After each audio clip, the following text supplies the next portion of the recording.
Mana bizni qishloq ahvoli. Svet yo'q, uchib qolgan.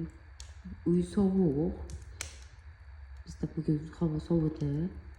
O'shuning uchun uyda yosh bolam borligi uchun mana endi pechga o'tin tayyorlab o'tiribman. Yarim kechasi. Gaz yo'q, отоплениyalarni yoqib uy isitaylik desak. Shunaqa o'tin qadab o'tiribman endi.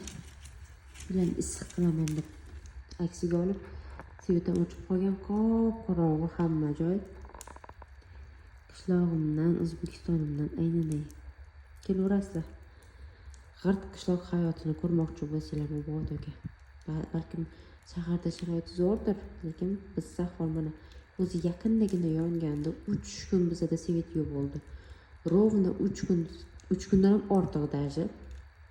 3,5 kun svet yo'q bo'ldi. Issiq sovuq suv yo'q уже. Qo'shninikidan krandan, yerdagidan tortib olib, suv olib kelib, uyda ilitib ishlatdik.